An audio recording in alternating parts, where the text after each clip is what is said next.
What happens when two criminal empires go to war over one of the most valuable pieces of land in the drug trade? You get decades of violence, betrayal, and a body count in the thousands. This is the story of the Tijuana Cartel versus the Sinaloa Cartel, a rivalry so brutal it changed Mexico forever.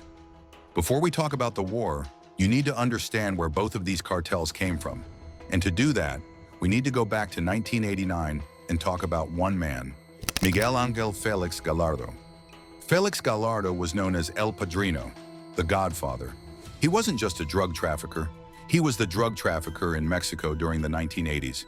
He ran the Guadalajara Cartel, which controlled basically all drug trafficking routes from Mexico into the United States. But in 1989, everything changed. The United States was furious after Guadalajara Cartel members killed a DEA agent named Enrique Camarena in 1985. The pressure on Mexico was intense. Mexican authorities finally arrested Félix Gallardo.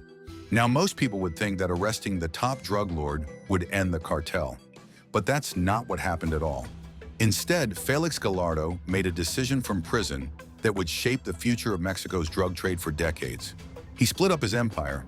From his prison cell, Félix Gallardo divided his territories among his trusted lieutenants and family members. Think of it like a king dividing his kingdom before he dies, except this kingdom was built on cocaine, marijuana, and violence.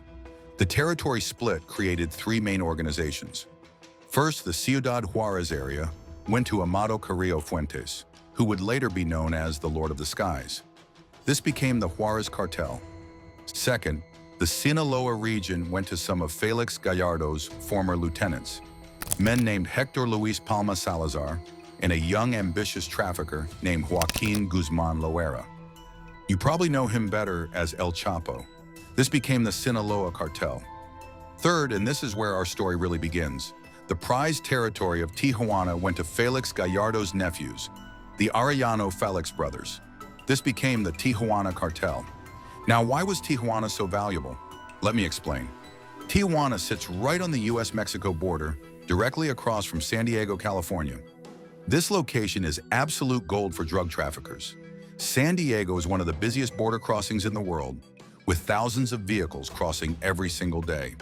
For a drug cartel, this meant an easy way to smuggle tons of cocaine, marijuana, heroin, and methamphetamine into the United States. Whoever controlled Tijuana controlled access to one of the richest drug markets on earth, Southern California and the entire Western United States. The Arellano Félix brothers understood this, and they were determined to keep it. The Tijuana Cartel wasn't run by just one person. It was a family business. 7 brothers and 4 sisters made up the Arellano Félix organization, but 5 brothers were the main players in the drug trafficking operations. Benjamin Arellano Félix was the brains. He was the chief strategist, the one who made the big decisions and ran the business side of things. He was calculated, smart, and ruthless when he needed to be.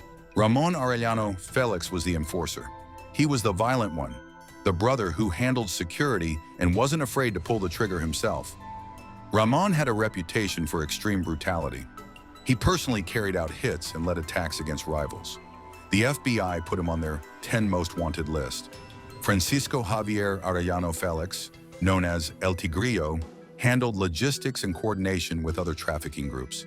Eduardo Arellano Félix, nicknamed El Doctor because he was actually a medical doctor, served as the cartel's financial officer.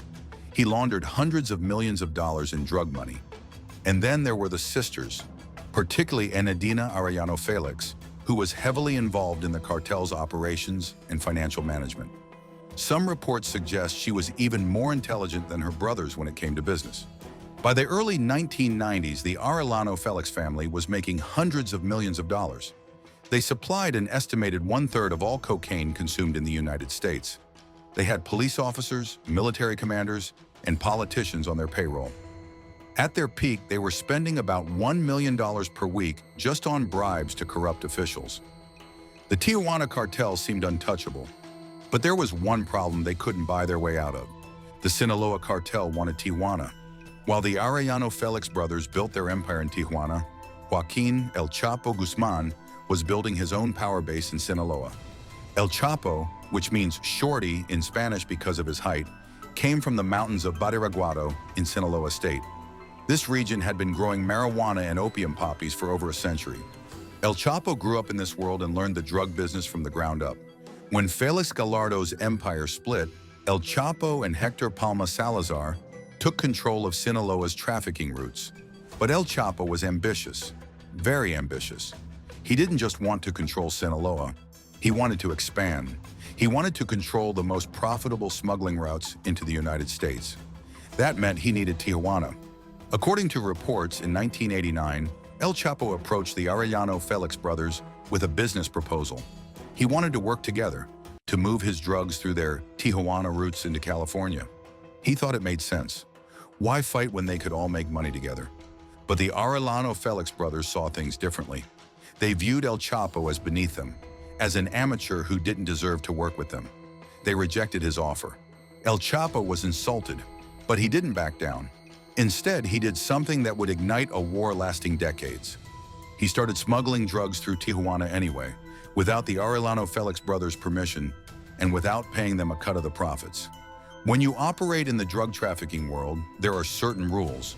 You don't cross into another cartel's territory without permission. You don't move drugs through their routes without paying a tax. El Chapo broke these rules. The Arellano Félix brothers were furious. In their eyes, El Chapo had disrespected them and stolen from them. The stage was set for war. The first major attack happened in November 1992, and it shocked everyone with its brutality. Benjamin Arellano Félix was celebrating his birthday at a nightclub called Christine in Puerto Vallarta, Jalisco. It was supposed to be a party, a celebration with cartel members and friends. El Chapo had other plans. He sent 40 armed men dressed in police uniforms to the nightclub. They burst through the doors and opened fire. 9 people were killed in the massacre. The Arellano Félix brothers barely escaped with their lives, rescued by their bodyguards and members of the Logan Heights gang, a San Diego street gang that worked for them. This wasn't just an attack, it was a declaration of all-out war. The Tijuana Cartel immediately began planning its revenge, and they didn't hold back. 6 months later, on May 24, 1993, the Tijuana Cartel struck back at the Guadalajara airport. They had intelligence that El Chapo would be there, and they sent a team of assassins, members of the Logan Heights gang Norichin, to kill him. But something went terribly wrong. The assassins spotted a white Grand Marquis at the airport, the same type of car that El Chapo was known to drive. They opened fire with automatic weapons, riddling the vehicle with bullets. But El Chapo wasn't in that car. Instead, they had killed Cardinal Juan Jesus Posadas Ocampo, a high-ranking Catholic Church official, along with 6 other innocent people. The assassination of a cardinal at an airport brought international attention to Mexico's drug war. The Mexican government couldn't ignore this anymore. The Vatican was demanding answers. The United States was watching closely. El Chapo fled to Guatemala, where he was arrested 2 weeks later and brought back to Mexico. He was sentenced to prison. Many people thought this would end the war. With El Chapo behind bars, surely the Sinaloa Cartel would fall apart. They were wrong. Even with El Chapo in prison, the Sinaloa Cartel continued operations. Hector Palma Salazar kept things running until his own arrest in 1995. Then El Chapo's brothers and other trusted lieutenants, including a man named Ismael Zambada Garcia, known as El Mayo, took over. And even from prison, El Chapo maintained control. He communicated with his organization through his lawyers, sending messages and making decisions. Being locked up didn't stop him from running his empire. Meanwhile, the Tijuana Cartel was at its peak during the 1990s. The Arellano Félix brothers controlled not just Tijuana, but also had alliances and operations in 15 Mexican states. They had partnerships with Colombian cocaine suppliers, giving them direct access to the source. But the Tijuana Cartel's extreme violence was starting to become a problem, even for a drug cartel. Ramon Arellano Félix, the enforcer, had a reputation for being unpredictable and brutal. In September 1998, he ordered a hit that resulted in 18 people being murdered in Ensenada, Baja California. The violence was getting harder to hide, harder to justify, even to the corrupt officials they were paying. The Mexican government was under intense pressure from the United States to do something about the cartels. U.S. law enforcement agencies were actively hunting the Arellano Félix brothers. By 1998, the brothers were indicted in the United States for drug trafficking, and Ramon was placed on the FBI's 10 Most Wanted list. Still, for years, they remained untouchable. The bribes kept them protected. The violence kept rivals away. But then El Chapo escaped from prison. On January 19, 2001, El Chapo did something that seemed impossible. He escaped from a maximum security prison in Mexico. The official story was that he hid in a laundry cart and was wheeled right out of the prison. The unofficial story is that he paid massive bribes to guards and officials who simply let him walk out. Either way, Mexico's most wanted drug lord was free, and he immediately went back to work. El Chapo returned to leading the Sinaloa Cartel with one goal in mind: expansion. He wanted to take over the profitable smuggling corridors controlled by his rivals. That meant Ciudad Juarez, which was controlled by the Juarez Cartel, and it meant Tijuana. The war between Sinaloa and Tijuana reignited with even more intensity. Bodies started piling up. Violence in border cities reached new heights. But the turning point in this war came in February 2002 in the city of Mazatlan during carnival celebrations. Ramon Arellano Félix received intelligence that Guzman El Mayo Zambada, one of the top leaders of the Sinaloa Cartel, was in Mazatlan for the carnival with only 2 bodyguards. It seemed like the perfect opportunity. Ramon grabbed just one of his men. They didn't want to draw attention by bringing a large group, and headed to Mazatlan with their contact, Carlos Tirado Lizarraga. What Ramon didn't know was that it was a trap.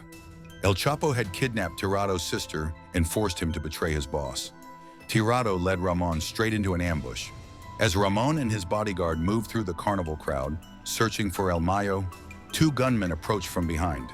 They opened fire at close range. Ramon Arellano Félix, the feared enforcer of the Tijuana Cartel, was killed instantly. His bodyguard was also killed. The death of Ramon was a devastating blow to the Tijuana Cartel. He wasn't just muscle, he was the one who kept their rivals afraid, who enforced their control through fear and violence. But the hits kept coming. Just 1 month after Ramon's death in March 2002, Benjamin Arellano Félix was arrested by Mexican authorities in Puebla. The mastermind behind the cartel was now in custody. 2 of the most important Arellano Félix brothers were gone. 1 dead, 1 arrested. The Tijuana Cartel was reeling.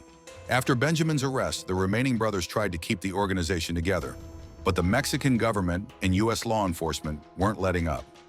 In August 2006, Francisco Javier Arellano Félix was arrested by the U.S. Coast Guard and DEA off the coast of Mexico. He was later sentenced to life in prison in the United States. In October 2008, Eduardo Arellano Félix, the financial mastermind, was arrested by Mexican military forces in Tijuana. Even though he tried to defend himself, even with his 11-year-old daughter nearby, he was captured. He was later extradited to the United States and sentenced to 15 years in prison for money laundering and conspiracy. By this point, the original leadership of the Tijuana Cartel was destroyed. Francisco Rafael, the oldest brother, had been arrested back in 1993 and later released. But in October 2013, during his 64th birthday party, gunmen disguised as clowns showed up and murdered him. Think about that for a second. A man who once helped run one of the most powerful drug cartels in the world was killed by assassins dressed as clowns at his own birthday party. With the brothers gone, the cartel fractured.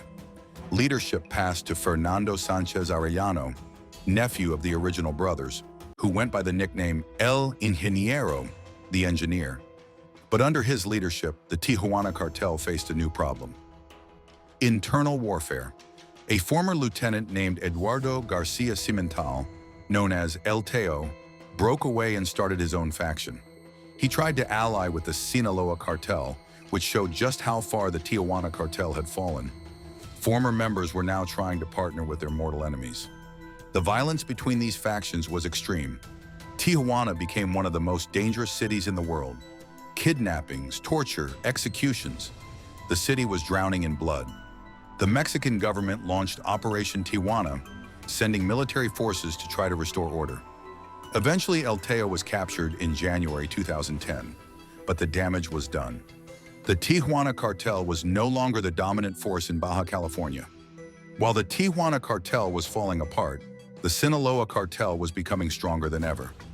El Chapo and El Mayo used a different strategy than the Arellano Félix brothers.